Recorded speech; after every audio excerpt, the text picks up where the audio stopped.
Ladies and gentlemen, distinguished guest, Ambassador Habir, welcome to the UAE Embassy. Thank you for coming despite all the traffic. I know it's been a challenge to get here tonight, so I really do appreciate the effort you've made to show up. DC has no shortage of events every night, so I think you've made the right decision coming here and picking this one over the others. The ambassador has wanted to do a special event on polio eradication for a while, and tonight is the night. We're partnering with our guests and with our friends from the Gates Foundation and Image Nation. I will make it very brief. Please allow me to introduce to you Ambassador Yousef Al Otaiba. I'm kind of excited about tonight because in our line of work, it has been very infrequent that we can come up here and take credit for something we've actually managed to accomplish. In fact, most of the issues I tend to deal with have gotten only worse over the last 4 or 5 years. Tonight we're going to talk about something that we've managed to succeed in, or at least come very close to succeeding in. Before we turn to the program, I want to start off by thanking and recognizing our partners at the Bill and Melinda Gates Foundation and Abu Dhabi's Image Nation production company. Thank you for partnering with us, and thank you for everything you've done to make tonight possible. We're lucky. The US and the UAE no longer have to worry about polio. Both our countries have been a disease that is every parent's worst nightmare. What makes polio different from other diseases like cancer, for example, is that we know how to beat it. Polio is very easily preventable from a very simple vaccination. But making sure the vaccines reach the people who need them has been our challenge. And this is where the Gates Foundation's leadership has been crucial. In 2010, the UAE joined forces with the Gates Foundation on this initiative, and in 2013, His Highness Sheikh Mohammed bin Zayed Al Nahyan, the Crown Prince of Abu Dhabi, and Bill Gates co-hosted the first ever Global Vaccine Summit in Abu Dhabi. And that summit resulted in raising $4 billion of commitments for polio eradication. That launched the campaign to help immunize more than 20 million Pakistani children earlier this year alone. And the UAE so far has provided key support for training, managing, and monitoring what is essentially an army of healthcare workers who are educating parents and providing immunizations every day. Tonight we'll see excerpts from Image Nation's documentary, Every Last Child, which tells an amazing story of the hope, commitment, and dedication of healthcare workers and the people of Pakistan to wipe out polio. In fact, tonight we're honored to hear from one of those heroes and the fearless leaders which are featured in the movie, Dr. Ilyas Duri. We are also fortunate to be joined by the head of Image Nation's documentary department and executive producer of the film, Danielle Parisi. Danielle, where are you? There you are. We're going to hear more about the film and the great advances that have been made against polio when we turn in a few minutes to a conversation moderated by my friend and accomplished journalist Kim Ghattas from the BBC. But first, I'd like to turn it over to Dr. Jeffrey Lamb, Chief Economic and Policy Advisor at the Gates Foundation. And again, on behalf of everybody at the UAE Embassy, thank you for joining us tonight. Well, good evening, and thank you so much for being here tonight. It's a great thing to see all of you out here. I do want to give particular thanks to His Excellency the Ambassador Yousef for being such a great representative of his country here in the United States, and for being very specifically a strong advocate for the UAE's role in fighting poverty, in fighting ill health around the world and in countries less fortunate than either of our own. So we have been delighted to have this partnership with the UAE, and we're delighted to have this opportunity tonight. We've actually developed, as Yousef said, an extraordinary partnership in the last few years, particularly in the global campaign to eradicate polio. The generous support that we've had, thanks to the decision of His Highness Sheikh Mohammed to take this initiative and to stand with Bill and with the Foundation, has been just terrific and transformative, particularly as the disease is fought back into its last redoubts. And one of the last redoubts that we'll hear about tonight, of course, is is Pakistan and the work that we'll hear about, and also see some excerpts from the film which honors the fight. So we're thrilled with this. We want to thank the UAE. We want to thank the ambassador personally, and I want also to convey personal greetings from Bill. I was actually with him for much of the day in Washington today. We were juggling and pushing at the edges of his schedule to see if he could do a swing by here tonight, and without naming any names, a very prominent United States congressional leader went on a little too long, and so I'm afraid that opportunity was not afforded to us, but he did want to send personal greetings, and he said to me, "So they've got the film, right? They've got the film." And I said, "Yeah, we're going to see some bits of the film." And he said, "Oh, that's great." So greetings from Bill. So I'm going to introduce the panel. They've already been half introduced, but I will in just a moment. But before that, I'm delighted, I mentioned our close partnership, I'm delighted that the next step that we're taking on this road together is a new initiative, brand new partnership and collaboration with the UAE from our side, and that is that we are going to set up with, or have set up with the UAE, the Heroes of Polio Eradication Award. For those of you who love acronyms, and we adore acronyms in the Gates Foundation, it spells hope. And so this, under the patronage of His Highness the Crown Prince, and in partnership with the Foundation, we're going to have this award. There will be an award ceremony later this year in Abu Dhabi. And the idea is to honor the heroes, the sung and unsung heroes of polio eradication, because as everybody here knows, it's a tough thing. The title of the movie is Every Last Child.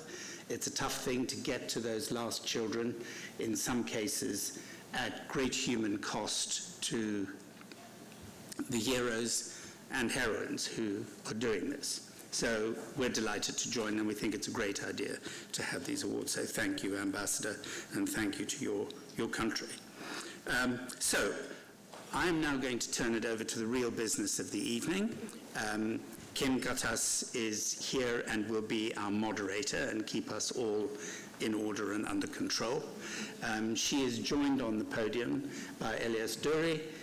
Dr. Duri, as many of you will know, has worked in the field in Pakistan and been a very important leader of the eradication fight there. And I think we will see that his late career includes being a movie star. So we're looking forward to that. And I'm also delighted that my colleague Jay Wenger is here as well to join the panel. Jay is our fearless leader on polio. He is the one who is subjected to a grilling from Bill Gates at least once a month on what's happening on this, what's happening, where are we doing it, is it working? And Jay is really driving this whole enterprise forward on our behalf with so many partners.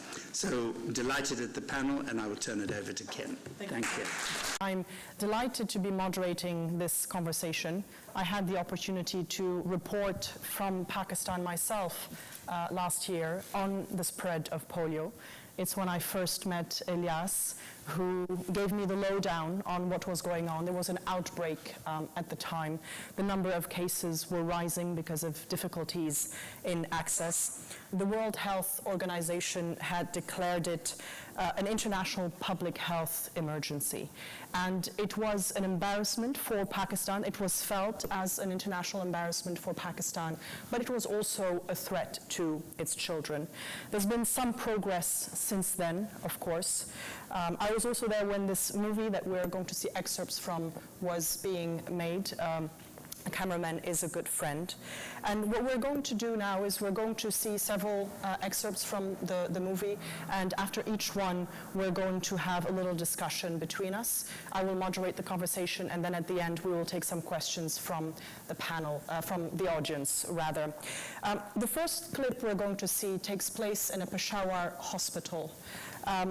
there's a boy being diagnosed with polio, and you can see that it means agony and uncertainty for the parents, and that is about the impact of polio. So let's have a look at this first clip.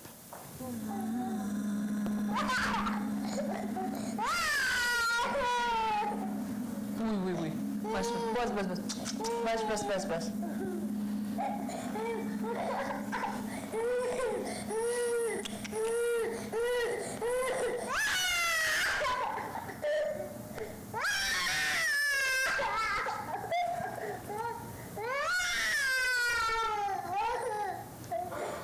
Baby? बस इसको उठा वही आजो चल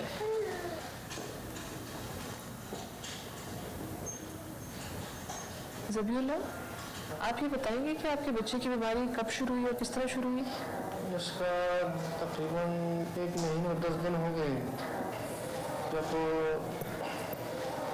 इसका बुखार बहुत तेज़ था, जब डॉक्टर के पास गया तो कहा कि इसके खसरा बीमारी है। जब डॉक्टर से वापस घर आया तो दोनों पाँव उसका काम नहीं करते। फिर अस्पताल चले गए, अस्पताल में कहा कि इसको पोलियो का टेस्ट करना है। फिर डॉक्टर साहब अमजद ने हमसे आगे तक किया हो इधर गया। आपको डॉक्टर अमजद ने बताया? डॉक्टर आली साहब ने। तो इससे पहले आपने सुना था कि पोलियो नाम की बीमारी होती है? क्यों नहीं?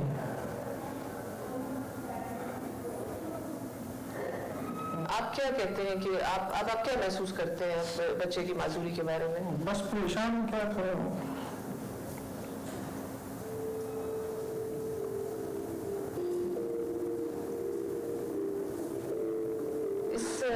प्रोजेक्ट के तहत हम इंशाल्लाह आपके बच्चे को एक बैलून डाल देंगे जिसकी मदद से बच्चा जो है वो चल सकता है। टांगों के साथ हम एक मसनूई अज़ा की तरह एक चीज़ होती है वो हम उसको देंगे और उसके साथ जो है ये बच्चा आपका चलना शुरू हो जाएगा। इसकी लेकिन जैसे आपको खुद भी पता है कि ये जो पोलियो की माजूरी है ये मुस्तकिल माजूरी होती है। 3.2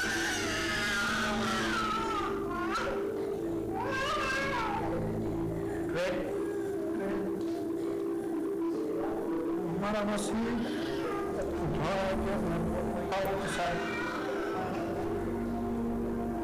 खड़े हो जाए, अपने खुद काम करे, अपने खुद तालीम करे, बस ये हमारा उम्मीद है।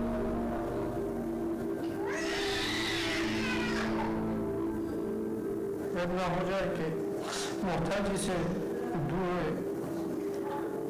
इंशाल्लाह ये जो हम इसका अभी इलाज कर रहे हैं बहाली के लिए, इसके साथ ये चलेगा भी बच्चा और ये इसको स्कूल भी जाएगा ये, और ये पढ़ लिख के इंशाल्लाह ये जो माशरे के लिए एक ये मुफीद इंसान बनेगा। ठीक है, लेकिन इसमें हमें आपके ताउन की ज़रूरत है, आपके सब घर वालों के ताउन की ज़रूरत है।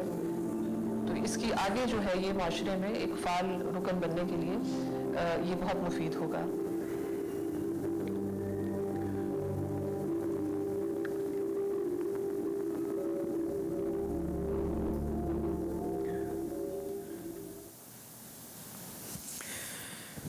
This is why you are in the field. This is why you're doing what you're doing, to make sure these children don't get polio. As the ambassador was saying, it's a disease that we've mostly forgotten about in the West and developed country.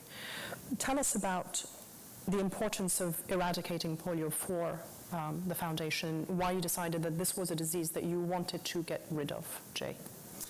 Yeah, I mean, that's a great question. And this is an interesting clip. I think it very nicely shows what it feels like to be a parent of a child who gets paralysis. And you're right.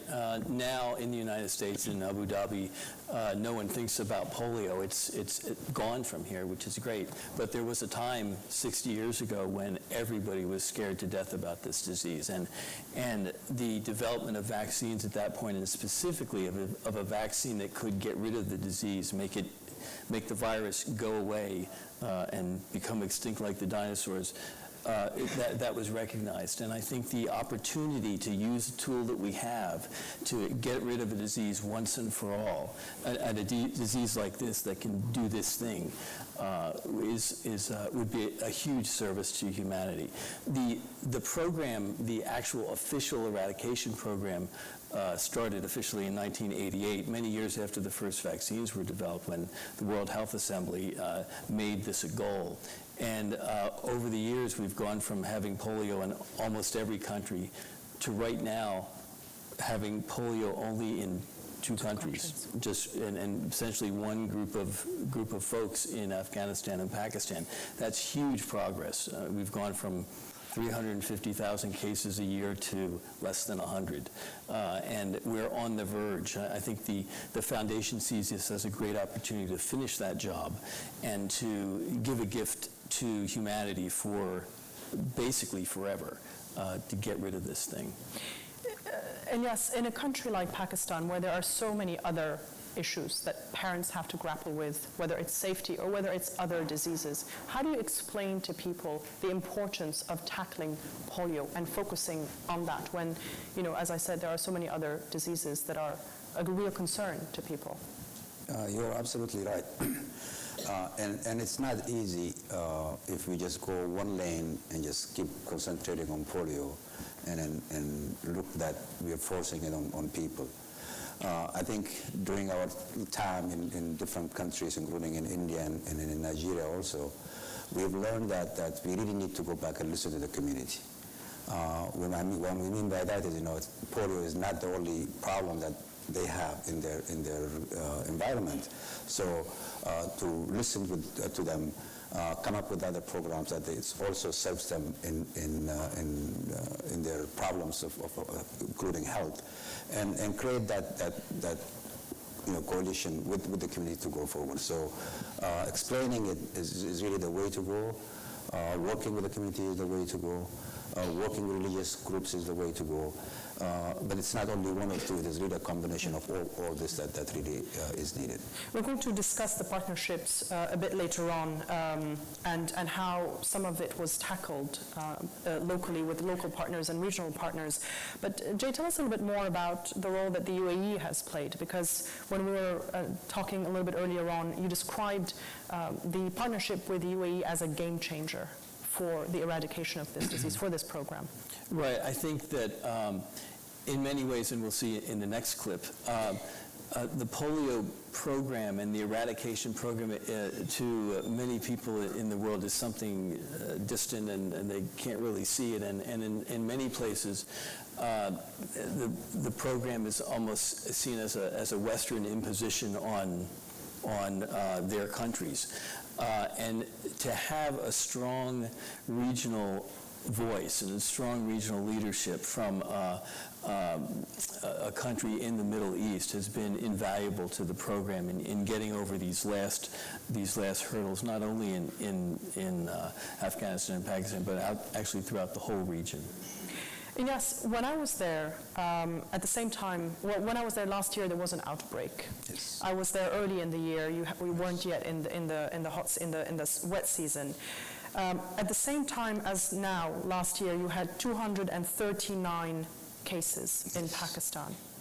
This year, at this time, you have 44 cases. So it's a huge drop. Yes, actually it's 38.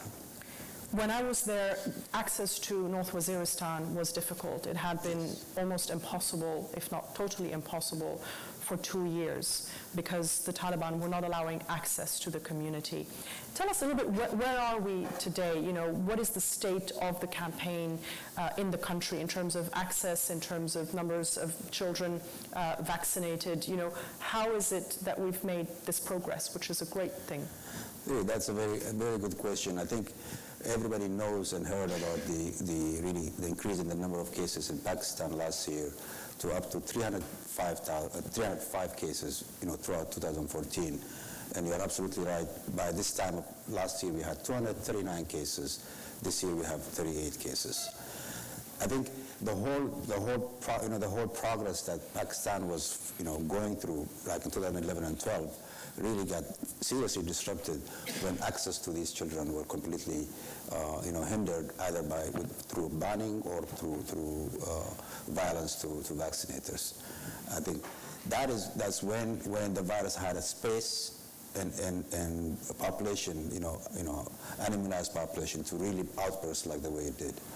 And but this year, the reason that we see much less number of cases, not just because there was a major outbreak that died down by itself. I think there was really a major improvement in accessing children that we have never accessed before. Close to 500,000 children that we did not reach last year are reachable now. And is that because you were able to go into North Waziristan partly because of the military operation that took place and some of the children came out? How did you get this access? Yeah, the first part was when the children came out, when the government was able to immunize them. But once they went back, also there is, I think, continuous effort to really go house to house and immunize those children. The second part also is really being able to access children in places like Peshawar or Karachi, where security incidents did not allow. But this time, by working very closely, like I mentioned earlier, with the community, we reached to what we call now community protected campaign. So the access improvement is really humongous. Polio is really not, like I always say, it's not a rocket science. You immunize children, virus goes. You miss children, virus will stay there. And the military campaign we're referring to is a military campaign that the Pakistanis started sometime in the summer of last year to get access to North Waziristan, which meant that people fled the area, and on their way out, the children were immunized. And then when the army went into the area, they were able to immunize whoever was left there as well. When I saw you last year in the spring, you were very, very down, very depressed, and I'm glad to see that a year and a half later there is some progress. But there are still some challenges. And the second clip that we're going to watch is about the challenge of dispelling the myths that surround vaccines, some of which are discussed in the US even. There's a lot of controversy sometimes about people who don't want to vaccinate their children. In countries like Pakistan, there is often about access, as Elias said, but it is also about mistrust, as Jay pointed out, this idea that it's something that is imposed from outside. And also, of course, there have been unfortunate missteps by the international community, and you'll see a very clear reference to that in the next clip that we're going to see now.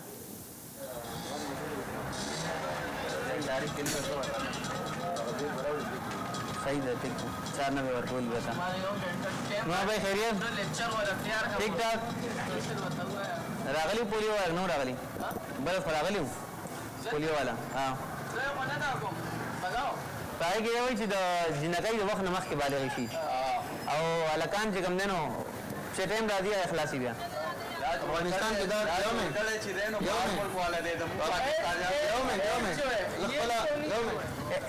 ماجد دا دغه چې راتله ایډ چې شروع شوی دی هغه دی افریقي کې څنګه خور کړی دغه څه خور کړی دی وایرس یو خور که افریقي ورنه د اسامه باندې چې دی د دغه اپریشن وکړو دی په کوم ځای ته وکړو د پولیو مولیو والا هر کور په کور دي نو کسانو چې ټول لګاو کول لپاره د انټلیجنس لپاره هم دی دغه ټیمونه استعمالوي ټول د غیر ملکي جنساني یا پاکستاني جنساني ټول استعمالوي یو په دې طریقه دا هم د وار یو شکل دی خاموش سلو پوایزن دې نه معلومیږي چې په دې کې څه شته که نه اوس په یو ډرون حمله کې څومره ماشومان شهیدان کېږي تا سوچ کړی دی تهمت اخبار پړاو کې داسې ښایسته ښایسته ماشومان او بل طرف ته چې کوم دی دوی زموږ ماشومانو ته پولیو قطرې ورکوي دا زموږ چېرته خیرخوا کېدی شي سوال نه پیدا کېږي چې یو طرف ته زموږ د ماشومانو خیرخوا دي پولیو قطرې ورکوي او بل طرف باندې هغه موږ باندې ډرون حملې کوي دا خو زموږ سمجھ کې نه راځي څه نه دي کول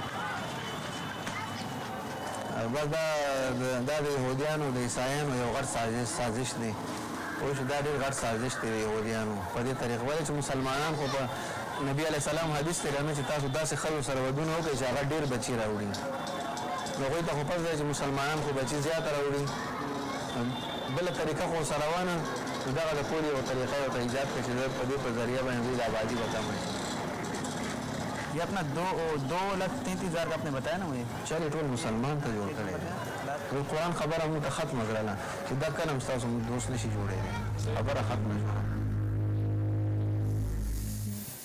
Quite Quite the challenge then, quite the challenge. Elias, you have spent quite a bit of time in Pakistan. I think you're an honorary Pakistani. How do you deal with men like this, with Pakistanis who feel that this is a plot? You know, it's difficult, but there are some explanation for it. Just like Jay said earlier, this is not the first time when polio vaccination was really challenged and utilized the way it has been utilized. We have seen this in India before, we have seen this in Nigeria, but what we saw in Pakistan is really in its worst form, where it led to violence and so on. I think what we knew here is that we were clear that this kind of rhetoric was utilized for political gain. So that's one part. That although you cannot do much in it, but what we have to do is try to really pull out a feather from a bird, so that the bird that cannot fly. Meaning, working with that community, like we said earlier, bringing in partners such as UAE and others, that really have a clear trust by the population. Bringing in really very important politicians like Imran Khan and others that they really trust, and making it look like, not just to make it look like, but really seriously, if we have done it the other way, we may have been wrong, but I think the right way is doing it this way, and seriously working with religious groups. Currently, there are religious activities explaining this, not only in a bigger mosque, but all the way down to the district and village level, and in all aspects of it. So it is really not, you don't have one answer to it, but I think the fact that it is there, and we should not think that everybody or every mother or father should just give it, but I think we will see these kind of things, but where the whole program is utilized as a political tool, we went very far from where we are. And it is about working with local partners. You just make reference to Imran Khan, Pakistani politician who came on board for the program with his own campaign, Sehat Ka Ittihad. He cooperated as well, and it means United for Health, and it means that there is local agency, that local politicians are taking this on board, that countries like the UAE are convincing the local population that this is not just coming from outside. And there is the reference, of course, there to Osama bin Laden, which, the CIA program, etc. We're not going to get into the details of that, but it's important for people to know that the distrust and the refusal to allow vaccinations had been around before then as well. So it feeds into a local climate. And, tell us a little bit how it compares to other countries. Was it the same thing in India? Was it the same thing in Nigeria? What do you have to overcome? Yeah, I think as Elias said, in Pakistan, we probably saw the most virulent extreme of this in the actual shooting of vaccinators at one point. But this same kind of thing, I thought the clip was interesting because it condensed in a very small period just about every rumor I've ever heard about polio vaccine. And it's all in that little drop. Yeah, but the interesting thing was it was all in that little shop in Pakistan, and these guys were just regular guys talking about it. And the fact that they had already sort of they had this all in their head. It was classic. Now, but what is also classic is that this has shown up. I spent 5 years in India, just before Elias went to Pakistan, actually. And there, a lot of those rumors were the same, except there it was turned a little internally as the national government was giving this vaccine to the Muslim population in the north for all of the same reasons. And in Nigeria, a lot of the rumor was it was the government, which was largely ruled by southern Nigerians, giving this vaccine to northern Nigerians, again, for the same purposes. So it's always twisted around to make somebody's getting political gain out of this thing. But I think the answer is, as Elias said, and is going to the state level and then the district level and the lower levels, and talking with people, talking with traditional leaders, discussing with religious leaders, and getting them on board. Because the one benefit here is we actually have the truth on our side, which is a good thing. None of those rumors are actually true. And if we can get that to people who are thinking reasonably about things, that actually works. And the most classic recent example I remember is in Nigeria, the Emir of Kano, who is the leader of the biggest state in northern Nigeria, the traditional leader, held a big meeting with thousands of people in attendance and took a 10-dose vial of polio vaccine and drank it in front of them, saying, this is safe, this is good, this is it. And it's that kind of thing that we're not recommending that, mind you, but it's that kind of thing that is really makes an impact and helps this program to go. And then yes, in Pakistan, it had an impact when Imran Khan took this on board, didn't it? Yeah, I mean, not just because it is Imran Khan, but I think the way the program was presented is, we took away the word polio. Yeah. It became a health campaign. A health campaign, and that at least, I mean, if you think about it, that perception of the population is really very important, and perception should not be just change on communication, but it has to be changed, by really doing the right thing, which I think when you think about it sometimes also is fair. You go to a household goes to a health center, they ask for some medication for a child with a fever, and then the guy says, or the woman says, we don't have anything, go back. And then 3 days later, the same person who says we don't have anything comes and say, okay, take this one. So take the drop for the polio. Yeah. And the household must ask, why is it always this, and what we so. And that goes back to what we were discussing at the beginning. How do you convince Pakistanis that they must care about what impact this could have for their children when they have all these other issues, fever, yes, access to clean water, etc. And that was part of what you did in this campaign last year when you really went full on to try to corner this disease, is you made it part of an overall health campaign. Yes, and it was further expanded, not only in... And what did it include? What were you bringing to people? It had two or three components. The number one thing is really to provide other services for the community in addition to polio, meaning, what we call health camps, where there are medications that will be given, normal medications, checking out the status of blood pressure and things like that. So adding something more than polio. The second thing is really also working very closely to at least alleviate some of their problems that they have in their environment, like sanitation, working with Rotarians and cleaning up places. And then the third thing is to also, teach them and to do the routine immunization on a regular basis and making ready that these health centers are ready to accept them when they come. Because it requires more than one drop. Absolutely. Yeah. Because you can't just cheat people one time. I mean, you have to serve people all the time. Jay, you've partnered with the UAE on this. Tell us about the work on the ground with the UAE beyond the partnership at the highest levels. Well, I think that when I visited Pakistan a couple of times, I was impressed by the work that the UAE had already done in very key areas. We were stuck primarily in Fatah and in KP, which are the provinces up the north and the west part of the country. But people move around a lot. But in those areas, the work of the UAE to build roads and hospitals and structures and stuff that people actually wanted had been going on for a long time, and that was and to have then UAE as a partner in this polio program, which was, as you've seen, which was not necessarily something that people were running around crying for a lot. It was a huge benefit to the program, and the UAE came in and supported vaccine and vaccinators for this area and for multiple rounds in some of these key, very difficult areas in collaboration with the Pakistani army, with whom they also have a very good relationship. So all those connections were really a key link in making progress. And we're going to see in the next clip the support that the vaccinators and the health workers actually need, because more than 60 polio vaccinators and police guards protecting them were shot dead by militants over the last 2 years in Pakistan. No violence this year so far, right? Knock on wood. But it is a real calling for these young men and women who go out to vaccinate these children. They go door to door, and it is about sheer determination to put an end to this disease that has such a devastating impact on children.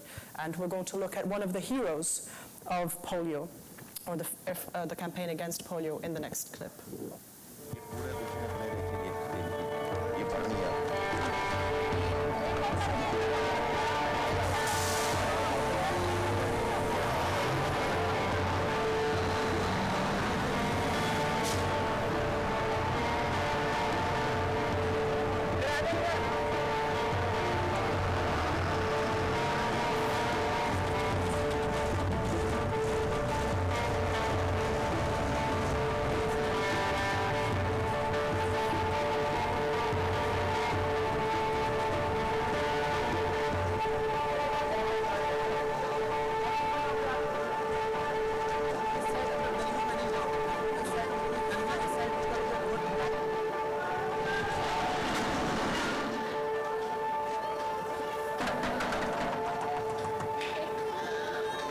बाबा जी हमें अंदर आने की इजाजत है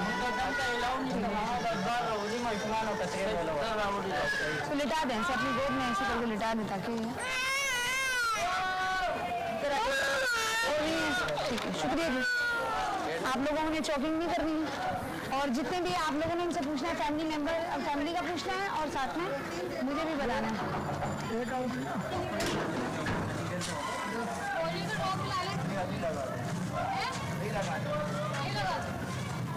refusal लिखना चौक यहाँ पे marking तो कर दें यहाँ उसके पर्दे पर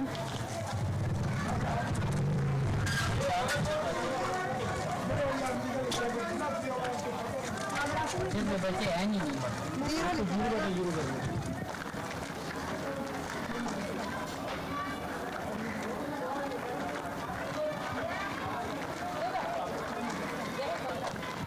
ये भांजी की डेड बॉडी की जगह ये फायर हुआ था ये यहाँ पे इनके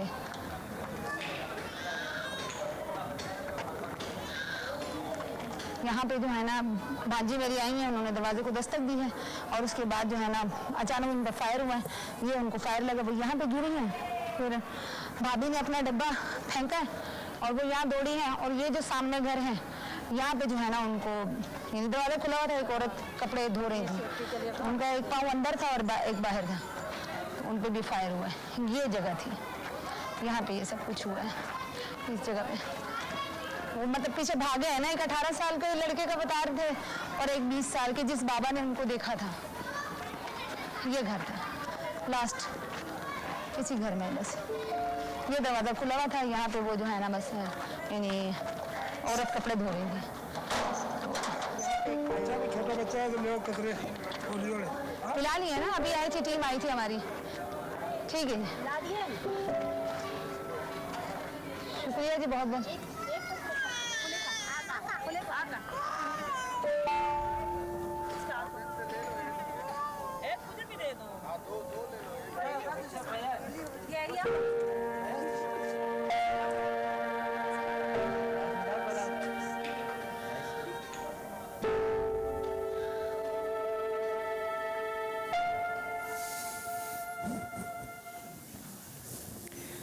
Takes a lot of determination to go back out as a vaccinator when your niece has been shot and killed while doing that job. Where do they get it from? Where do they get that determination from, Elias? Again, well, I think you know that Pakistan has a resiliency in a lot of ways. Pakistan has gone through different situations where military sites or any, public sites and all have been attacked. And it has been going through this in a very, very brave way of getting this. But I think the difference here is this is just a public health activity where we just go and just give 2 drops to protect the child from being paralyzed. And then when it comes to a point where you don't know whether even you're going to come back home at night, it's really very, very scary. And I remember, I know that when any kind of shooting happens and everybody, 200,000 people have to go back and rush because they don't know where the next one is coming. But it's not for the money, that I tell you.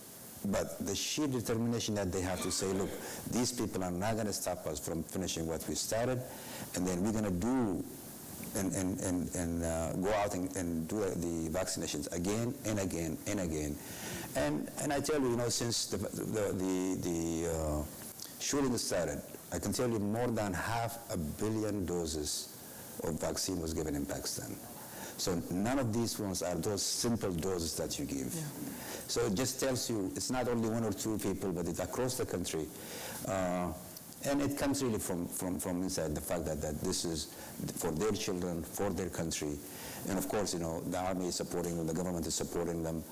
We need to give them, a safe place to work, pay them on time, and do all this. But I think despite all of these things, they're doing it because of that passion to their country. And some of the families also go to great lengths and take great risks to try to get the vaccine to their children if they're in very difficult areas where the vaccinators aren't able to go to. I remember reporting from Pakistan and talking to a family that had smuggled the vaccine into their village in North Waziristan from Peshawar in a little bag, and they managed to get enough doses for all the children in the family, the extended family, 15 of them, but then they ran out, and unfortunately one of the children got polio.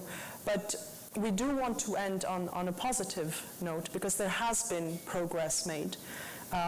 Do you feel that this is the final stretch, Jay? Yeah, I think the whole program is feeling that. As I mentioned at the start, we've made a lot of progress in the last couple of years where the other countries that had never been cleared of polio, India and Nigeria, have both completed their job. And now we're just down to this one corner clump of people that live in Afghanistan and Pakistan, and we're pushing to get it done there. So I think there's a lot of optimism in the program, and both countries, Afghanistan and Pakistan, now have action plans to finish the job by next year. Now, that's going to take a lot of work, and a lot of the work that, as Elias is outlining, that's actually requiring a lot of tenacity and a lot of courage to actually go out there and do it. A number of things are turning in the program's favor, but we are looking at that as our practical goal for this point. And it is an international issue as well. It is not just about Pakistan, because people travel, people go out of the country. Last year when there was the outbreak, the strain of polio from Pakistan had spread to other countries. And a lot of people in Pakistan told me that they thought this was a way for the Taliban to poke the international community in the eye by denying access to their regions while they make sure their children are vaccinated. How do you overcome that political aspect? Again, it's really to go down to the community and explain that to the community. And I think just having this ban, and we call it ban, but it does not help the one who is in Fatah. The Fatah person does not move anyway. But I think getting access to them and immunizing them is really the key. I mean, like I said, we immunize, we eradicate diseases. We don't immunize, we put children at risk.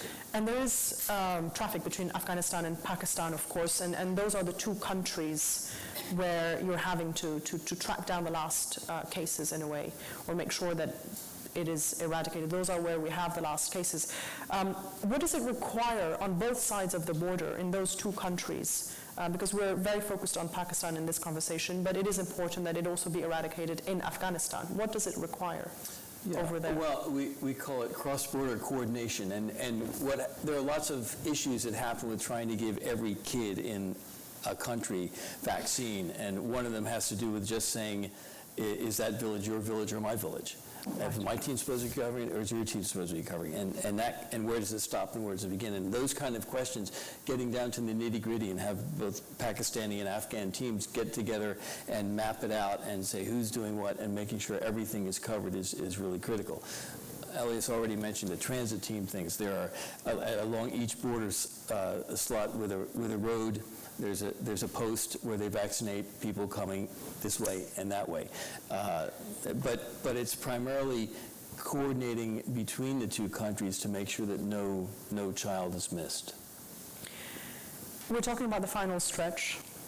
You're hoping that by the end of next year you'll have 0 cases. Is that right? You're hoping. Mm-hmm. You're hoping. Once you have 0 cases in Pakistan and Afghanistan, in essence, around the world, how long after that do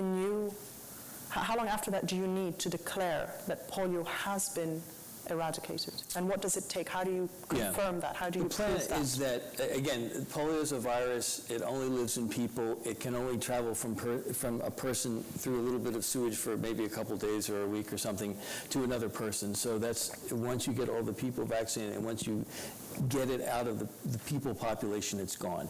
How do we tell where it is? Well, we tell on 2 ways, basically. One is there's a global system for whenever a mother or a father brings a paralyzed kid to their local doctor or their traditional healer or anybody you would bring a paralyzed kid to, there's a system where that person is supposed to notify the national coordinator, and they get a couple of stool samples and test it for poliovirus. There's another way where we're taking samples from sewage, because poliovirus can live in the sewage for a little bit, in big cities, and then sending that to the lab and testing that. So there are 2 mechanisms to tell where poliovirus is. Those mechanisms will continue to run after the last case.